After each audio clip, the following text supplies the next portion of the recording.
Hello friends, welcome back to my channel economics with Deepti. आज की class में मैं आपसे डिस्कस करूंगी ओलिगोपॉली।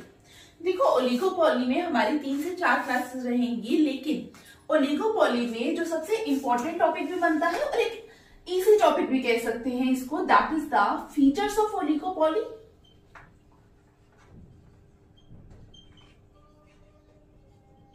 और दूसरा हम लोग आज की क्लास में डिस्कस करेंगे किंक्ड डिमांड कर्व, या बोल सकते हैं आप किंक्ड मॉडल ऑफ ओलिगोपॉली। देखिए, किंक्ड मॉडल ऑफ ओलिगोपॉली की अगर हम बात करें, इवन जो लास्ट पेपर यूपीएससी सीएससी में कंडक्ट हुआ था इकोनॉमिक्स ऑप्शनल का, वहां पे भी किंक्ड डिमांड कर्व पे क्वेश्चन डायरेक्ट आया हुआ है। और सिर्फ 2023 में ही हमें ये क्वेश्चन देखने को नहीं मिलता। 2023 के साथ साथ 4 से 5 बार यूपीएससी ने सीएससी के एग्जाम में, जो सिविल सर्विसेज एग्जामिनेशन होता है, वहां पे इकोनॉमिक्स ऑप्शनल पेपर 1 जो होता है, वहां पे किंग डिमांड कर्व के ऊपर 4 से 5 बार ये क्वेश्चन पूछा है। तो उस तरीके से this is an important question. तो जब भी, सबसे पहले तो हमें पता होना चाहिए व्हाट इज ओलिगोपॉली।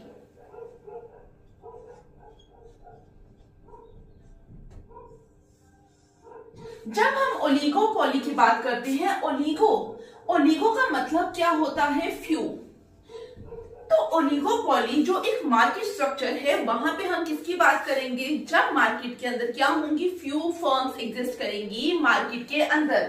तो ओलिगोपॉली से हमारा डायरेक्ट मीनिंग है कि जब मार्केट के अंदर हम किसकी बात करेंगे? जब हम बात करेंगे कि मार्केट के अंदर फ्यू फर्म्स हैं, ठीक है, जो सेलर्स हैं, जो प्रोड्यूसर हैं, they are few in number. Few क्यों होंगे? इसका मतलब यहाँ पे क्या होगा? यहाँ पे कुछ रिस्ट्रिक्शन होगा ऑन द एंट्री, ठीक है। तो हमें फ्यू फर्म्स की जब भी बात करते हैं हम क्यों करते हैं? बिकॉज फ्यू फर्म्स का मतलब ही क्या है कि there is restriction to the entry of new firms. अब रिस्ट्रिक्शन क्यों होती है? लेट्स से आपने कोई इनोवेशन की। जब आपने कोई इनोवेशन की तो आप क्या करोगे? आप उसके लिए अप्लाई करोगे पेटेंट के लिए। तो पेटेंट के लिए जब आपने अप्लाई किया और पेटेंट आपको ग्रांट हो गया, उस समय क्या होगा? आपके अलावा वो पर्टिकुलर प्रोडक्ट कोई सेल नहीं कर सकता या प्रोड्यूस नहीं कर सकता, depending upon the situation, for specific time period. जैसे 20 ईयर्स पेटेंट के लिए टाइम पीरियड ग्रांट किया जाता है। तो 20 साल तक अगर कोई उस पर्टिकुलर प्रोडक्ट को ना प्रोड्यूस कर सकता है, ना सेल कर सकता है, तो इसका मतलब आप क्या होगे? You are the whole seller, ठीक है। इसी तरीके से काफी जगहों पे क्या होगा? आपके तरीके से और भी सेलर्स होंगे जो उस प्रोडक्ट को बेचते होंगे। जैसे अगर हम कार इंडस्ट्री की बात करें, तो कार पे हमें मोनोपोली नहीं देखने को मिलती। कार के डिजाइन में किसी ने पेटेंट लिया होता है, कई बार टेक्नोलॉजी में पेटेंट लिया होता है। तो अगर हम कार की बात करें तो वहां पे हमें सिंगल सेलर नहीं मिलते, ना ही हमें बहुत सारे इनफाइनाइट सेलर्स भी नहीं मिलते। हर जगह आपको कार नहीं मिल रही होती, क्योंकि जो कंपनीज हैं जो कार बना रही हैं, दे आर लिमिटेड। तो अगर हम कार की बात करें तो वहां पे हम बात कर सकते हैं ओलिगोपॉली की। मतलब वहां पे जो प्रोडक्ट है, ठीक है, अगर इंडिया की बात करें तो इंडिया में भी 30, 35, 40 आपको मिलेंगे कार सेलर्स। तो यहाँ पे हम लोग क्या बोल रहे हैं कि यहाँ पे जो सेलर है लिमिटेड है, और यहाँ पे आप कार से रिलेट कर सकते हैं पेटेंट को। यहाँ पे तो हमने क्या देखा? देयर आर फ्यू फर्म्स तो देखी। दूसरा हमें पॉइंट क्या समझ आया? रिस्ट्रिक्शंस है किसके ऊपर? एंट्री के ऊपर।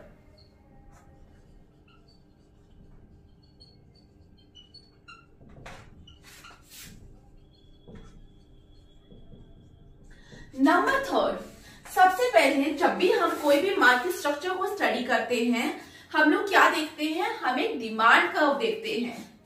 डिमांड कर्व हमें क्या बताती है? रिलेशनशिप बताती है between price and the quantity demanded, यही बताती है हमें डिमांड कर्व। लेकिन जब आप ओलिगोपॉली की बात करते हो तो यहाँ पे हमारे पास कोई भी स्पेसिफिक डिमांड कर्व नहीं होती।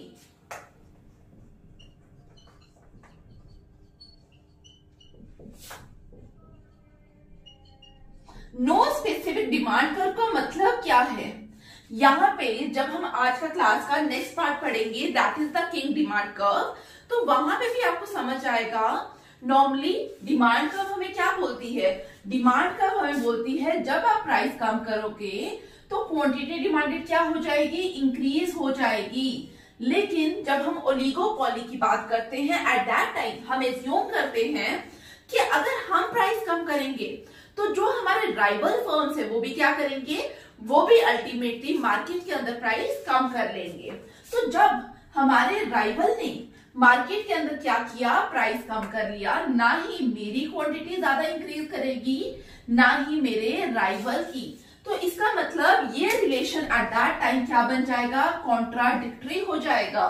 तो इसीलिए हम यहाँ पे बोलते हैं, जब हम ओलिगोपॉली की बात करते हैं, कि यहाँ पे हमने क्या बोला? No specific demand curve. Number 4, that is the nature of goods. यहाँ पे अगर हम नेचर ऑफ गुड्स की बात करेंगे, जनरली वी एज्यूम कि यहाँ पे गुड्स क्या होते हैं? These are substitutes.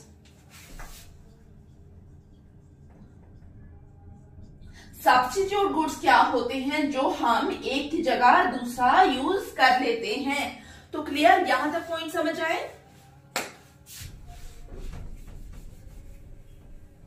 ठीक है। अब फोर्थ पॉइंट के बाद अगर हम बात करें तो यहाँ पे क्या होता है? यहाँ पे हमने क्या देखा? आप इस पॉइंट पे वापिस आइए, नो स्पेसिफिक डिमांड कर्व।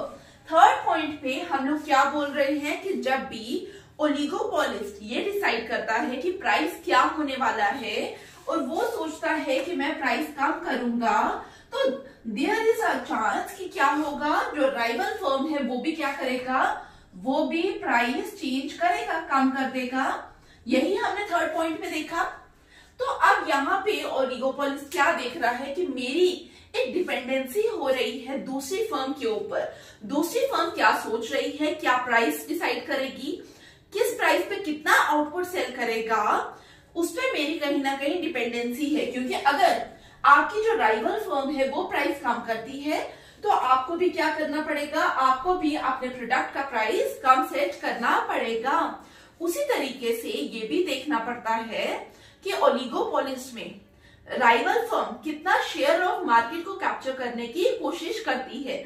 जब ये चीजें देख रहा है ओलिगोपॉलिस्ट, इसका मतलब यहाँ पे क्या है? एक इंटरडिपेंडेंस है। तो हम लोग क्या बोलेंगे? Interdependence among the firms। Fifth point clear. Number 6, हम लोगों ने क्या देखा थर्ड पॉइंट पे? वापस थर्ड पॉइंट बहुत इंपॉर्टेंट है। यहाँ पे प्राइस कम हुआ, राइवल फर्म ने भी क्या किया? प्राइस कम कर दिया। इसका मतलब आप प्राइस के ऊपर नहीं प्ले कर सकते, क्योंकि जब भी मार्केट कैप्चर करने की बात आती है जनरली क्या किया जाता है? प्राइस को टारगेट किया जाता है, क्योंकि हमें लॉ ऑफ डिमांड में बताया हुआ है प्राइस फॉल करने का मतलब है क्वांटिटी डिमांडेड राइज होगा, यही मतलब है।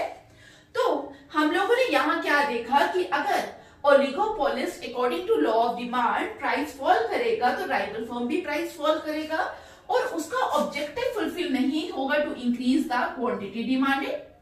ठीक है। जब उसका ऑब्जेक्टिव ही फुलफिल नहीं हो रहा तो वो क्या करेगा? इसका मतलब जब भी उसको कॉम्पीट करना है तो यहाँ पे उसको क्या करना पड़ेगा? उसको फोकस करना पड़ेगा नॉन प्राइस कंपटीशन पे। ठीक है। नंबर 7, अब यहाँ पे हमने क्या देखा? इस पॉइंट पे आइए, फिफ्थ पॉइंट पे, इंटरडिपेंडेंस अमंग द फर्म्स। जब मैंने आप थर्ड पॉइंट और फिफ्थ पॉइंट को कंबाइन करेंगे तो आपको क्या देखने को मिलेगा? जब एक फर्म प्राइस कम कर रही है तो राइवल फर्म भी प्राइस कम कर रही है, यही देखने को मिला। और मैंने आपको क्या बोला? Interdependence among the firms. तो ये लोग सोचेंगे कि हम लोग आपस में लड़ते रहें, उससे अच्छा है प्रॉफिट बनाने का हम लोग क्या करते हैं? आपस में मिलकर डिसाइड करते हैं कि प्राइस क्या होना चाहिए, आउटपुट क्या होना चाहिए। तो ये क्या करते हैं? ये कार्टल्स बना लेते हैं। तो 7th पॉइंट में हम लोग क्या देखते हैं कि जब भी ओलिगोपॉली की बात आती है तो यहाँ पे कार्टल्स फॉर्मलाइजेशन की बात आती है। तो ये हमारे पॉइंट थे किसके? ओलिगोपॉली के। ये तो मैंने आपको सारे फर्म्स के पर्सपेक्टिव से बताए। अब कंज्यूमर के पर्सपेक्टिव से अगर देखो तो यहाँ पे फर्म्स बेशक फ्यू हैं but large number of buyers, याद रखना। क्लियर यहां तक? ठीक है, तो दीज आर द पॉइंट जो हमें फीचर्स में देखने हैं ओलिगोपॉली के। अब हम लोग बात करेंगे किंक्ड डिमांड कर्व की।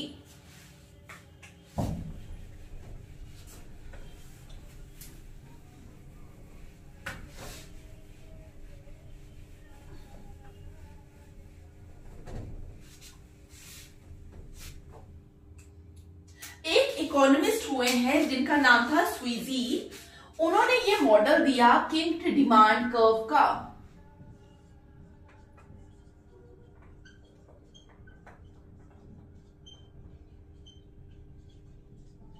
सबसे पहले हमें पता होना चाहिए किंक होता क्या है। किंक का मतलब होता है बेंड। इन्होंने बोला, स्वीजी ने, कि जब हम ओलिगोपॉली की डिमांड कर्व देखते हैं तो वहां पे हमें क्या दिखाई देता है, वहां पे हमें एक बेंड दिखाई देता है। लेट्स सी,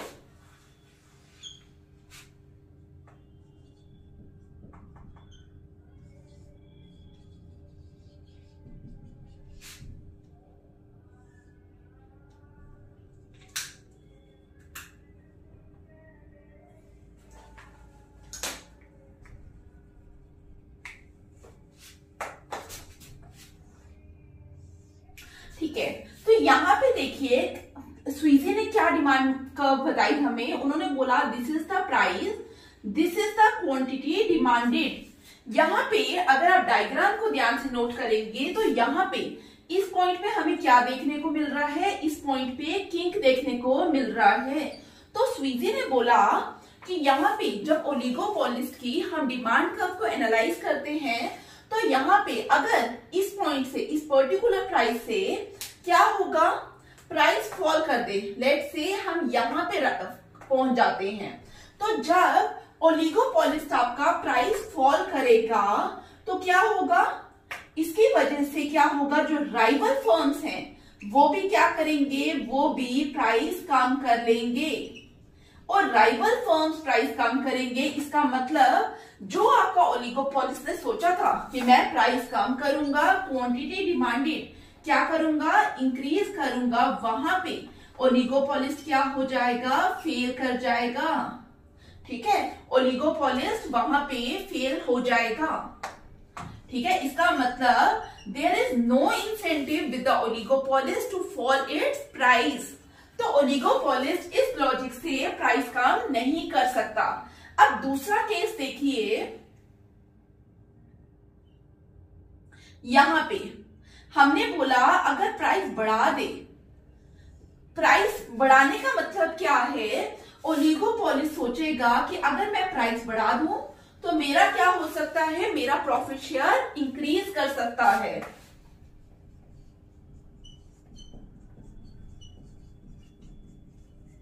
लेकिन यहां पे उसको क्या ध्यान रखना पड़ेगा कि प्रॉफिट शेयर इंक्रीज कर तो होगा, लेकिन वो कब इंक्रीज होगा, जब उसके यहां से जो कस्टमर उससे अभी उससे सामान ले रहे थे, उसके प्रोडक्ट्स को यूज कर रहे थे, वो स्टिल उसी का प्रोडक्ट यूज करे। इसका मतलब प्रॉफिट शेयर इंक्रीज तब होगा जब क्या होगा, जब क्वांटिटी डिमांडेड कांस्टेंट रहेगी, क्वांटिटी डिमांडेड कम नहीं होगी। ठीक है, और यहाँ पे जैसे ही ओलिगोपॉलिस्ट ने प्राइस इंक्रीज किया तो क्या हो गया, प्राइस इंक्रीज करते ही क्वांटिटी डिमांडेड फॉल हो गई, और क्वांटिटी डिमांडेड फॉल कर गई। इसका मतलब जो कस्टमर्स पहले इससे परचेज कर रहे थे वो अब कहां चले जाएंगे, वो चले जाएंगे राइवल फर्म्स के पास। और वो अगर राइवल फर्म्स के पास चले गए, इसका मतलब इसका मार्केट शेयर क्या हो जाएगा, कम हो जाएगा। तो इसका मतलब there is no incentive with the oligopolist to increase its price from P to P2।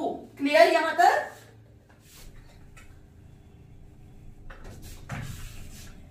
अभी आपको ये तो समझ आ गया कि जो ओलिगोपॉलिस्ट है वो प्राइस P पे ही रखेगा, क्योंकि अगर ऊपर करता है तो उसके पास जो लोग उसका प्रोडक्ट परचेज कर रहे थे अब वो क्या करेंगे, वो उसको छोड़कर राइवल फर्म्स के पास चले जाएंगे। और नीचे क्यों नहीं जाएंगे, क्योंकि जो उसके राइवल फर्म्स है वो भी क्या करेंगी, वो भी प्राइस को कम करेंगी। ठीक है, यहां तक समझ आ गया। अब हम दूसरा एस्पेक्ट समझेंगे, that is the elasticity of demand. जब हम इलास्टिसिटी ऑफ डिमांड की बात करते हैं, हम लोग क्या देखने की कोशिश कर रहे होते हैं कि जब भी हम थोड़ा सा चेंज करें प्राइस में, थोड़ा सा चेंज, डेल्टा शोज चेंज, जब हम प्राइस को थोड़ा सा चेंज करें तो क्वांटिटी डिमांडेड पे कितना चेंज आ रहा है, ये हम देखने की कोशिश करते हैं under the concept of elasticity of demand. तो अगर आप इस पार्ट में देखिए, जब प्राइस फॉल कर रहा था, ठीक है, प्राइस फॉल किया, तो आप लोग मुझे बताइए क्वांटिटी डिमांडेड इंक्रीज होगा, नहीं होगा। क्यों नहीं हुआ, बिकॉज प्राइस आपने बहुत तेजी से कम किया, लेकिन राइवल फर्म्स ने भी कम कर लिया।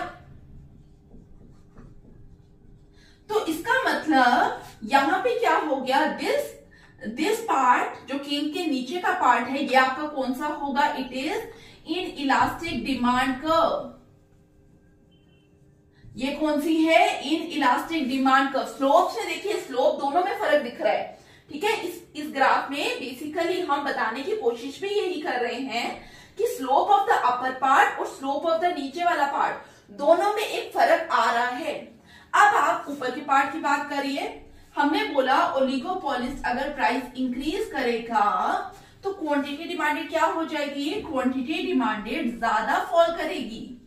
ठीक है, क्यों फॉल करेगी, नंबर 1, राइवल फर्म्स इसको फॉलो नहीं करेंगे। दूसरा, यहाँ पे क्या हो रहा है, यहाँ पे जब प्राइस इंक्रीज हो रहा है तो जो इसका कस्टमर है वो राइवल फर्म्स के पास शिफ्ट हो रहा है। तो हम लोग क्या देख रहे हैं कि ऊपर वाला पार्ट कौन सा है, इलास्टिक डिमांड कर्व। यहां तक क्लियर हुआ सबको? ठीक है, तो ये हमारा किंग डिमांड कर्व है। अब कुछ एजम्पशंस है, वो नोट करिए।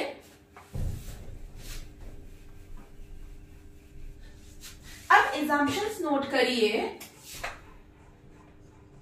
देखिए, एजम्पशंस अभी तक जो भी हमने डिस्कशन की उसमें हम एजम्पशंस ऑलरेडी पढ़ चुके हैं। सबसे पहली एजम्पशन की बात करें तो ओलिगोपोली है, मतलब मार्केट ही ऐसा है जहां पे वी हैव फ्यू सेलर्स। तो फर्स्ट एजम्पशन हमारे पास क्या बनेगी, फ्यू सेलर्स। नंबर 2, हम लोगों ने यहां पे क्या बोला कि गुड्स आर सब्स्टिट्यूट्स। ठीक है, गुड्स कैसे हैं, सब्स्टिट्यूट है।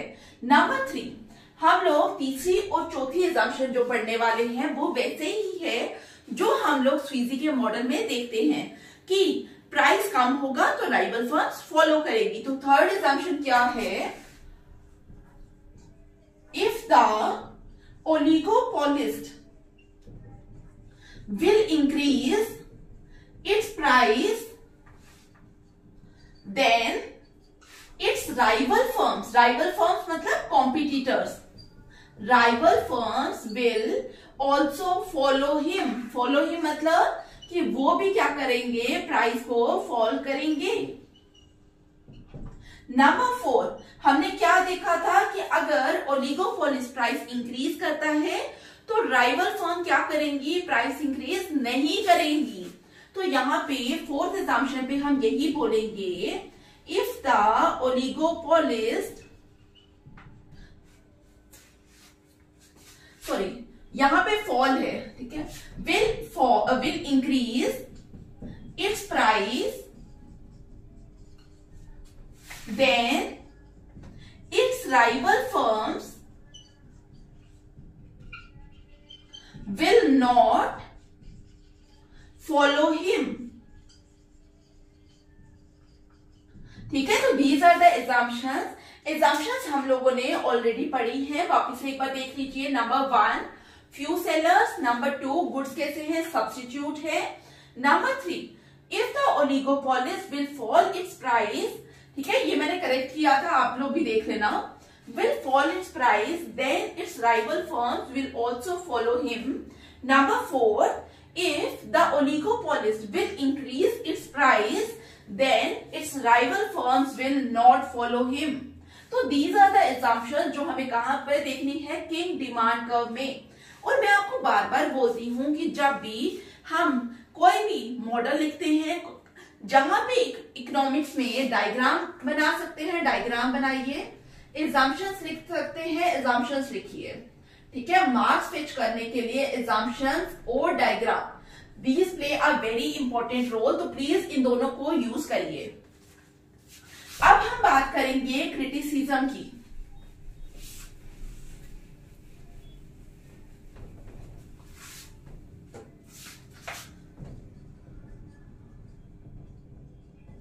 सबसे पहला पॉइंट, अगर हम क्रिटिसाइज करें इसको, डायग्राम वापस बनाएंगे।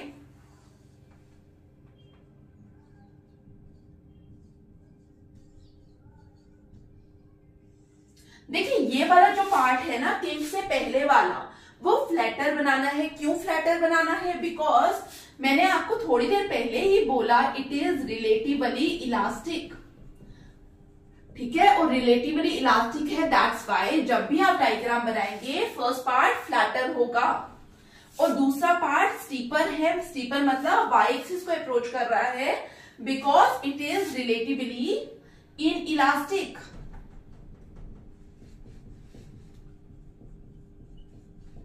ठीक है, अब यहां पे स्वीजी ने ये तो बता दिया कि अगर प्राइसेस क्या होंगे, अगर प्राइस इस प्राइस लेवल से इंक्रीज करेगा तो राइवल फर्म्स आपको फॉलो नहीं करेंगी, और इधर से कम होगा तो राइवल फर्म्स आपको फॉलो करेंगी। स्वीजी ने ये बताया, लेकिन स्वीजी ने ये नहीं बताया कि how to determine this price level, that is the price at the kink point, ये कैसे डिटरमाइन होगा, स्वीजी ने इसके बारे में बात ही नहीं की। तो ये हमारा बनता है first criticism of the king demand curve. Number second, अगर आप किंग डिमांड कर्व को ध्यान से देखेंगे तो यहाँ पे हम लोगों ने इससे पहले क्या पढ़ा, फीचर्स ऑफ ओलिगोपोली। तो फीचर्स ऑफ ओलिगोपोली पे मैंने आपको एक पॉइंट बताया था, फॉर्मेशन ऑफ कार्टल्स। जब कार्टल्स बनेंगे मतलब लोग ग्रुप्स में आके काम करना स्टार्ट हो जाएंगे, तो ये मॉडल फेल हो जाता है। क्यों फेल होता है? बिकॉज जब कार्टलाइजेशन की बात होती है तो उस समय क्या होगा, म्यूचुअल डिसाइड किया जाएगा कि प्राइस किस लेवल पे होगा, इतना होगा या इससे कम होगा। क्योंकि कार्टल है तो इसका मतलब जो राइवल फर्म्स थी अब वो आपके साथ इकट्ठे काम करने लगी हैं। जब वो आपके साथ इकट्ठे काम करेंगी तो हो सकता है आप प्राइस कम कर लो और वो भी आपके साथ काम करे। तो उस समय ये मॉडल हमें नहीं बताता कि उस समय क्या होगा। ठीक है, तो ये हमारे थे criticism of king demand curve. और मैं आपको वापस बता दूं, ये 4 से 5 बार क्वेश्चन आया है, आसान टॉपिक है, तो इसको भी आप लोगों को प्रिपेयर करना है। तो यहीं पे क्लास को खत्म करते हैं। Thank you for watching.